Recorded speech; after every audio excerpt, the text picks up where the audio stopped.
परसों शिक्षा विभाग ने सारा मसौदा बना करके रोस्टर को क्लियर करके उसको जनरल एडमिनिस्ट्रेशन में भेज दिया है। अब जनरल एडमिनिस्ट्रेशन उसकी समीक्षा कर रहा था। हमने उस दिन भी कहा था कि 25-30 हज़ार से कम नहीं होंगे, तो जो एग्जैक्ट फिगर है वो उससे कम नहीं होंगे और एग्जैक्ट फिगर कैलकुलेशन के बाद हमको लगता है 2-3 दिन में दे दिया जाएगा।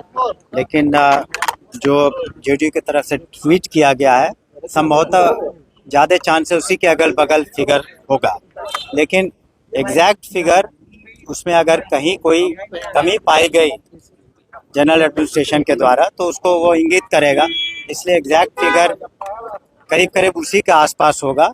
लेकिन हम जैसे भी जनरल एडमिनिस्ट्रेशन से ये सूचना हमें प्राप्त हो जाएगी तो हम लोग एग्जैक्ट नंबर इस सब्जेक्ट में कितना होगा वो सारी चीज़ें हम लोग आपको अवगत करा देंगे। लेकिन शीघ्र नहीं, उसकी आवश्यकता नहीं है, नहीं उसकी कोई आवश्यकता नहीं है, इसलिए कि हमने तो कहा ना कि परसों ही हम लोगों ने अपना काम करके पूरा कर दिया है।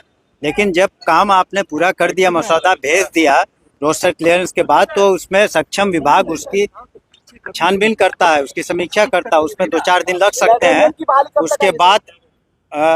उसके बाद चरणबद्ध तरीके से अन्य पदों का, जो आपने म्यूजिक टीचर की बात की, लाइब्रेरियन की बात की और फिजिकल टीचर्स की बात हो रही है, तो पहले जो सब्जेक्ट्स में कमी है उसको हम लोग पूरा करना चाहते हैं ताकि बच्चों का जो पढ़ाई है वो प्रभावित नहीं हो।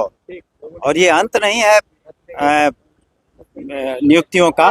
माननीय मुख्यमंत्री जी ने कल भी सदन में कहा है कि 1 करोड़ सरकारी नौकरियां और रोजगार दिए जाएंगे। तो शिक्षा विभाग अपने तरह से, ये तो एक अनवरत प्रक्रिया है, बहुत लोग अभी रिटायर भी करेंगे, पुनः इसकी हम लोग समीक्षा करके वैकेंसीज को निकालेंगे।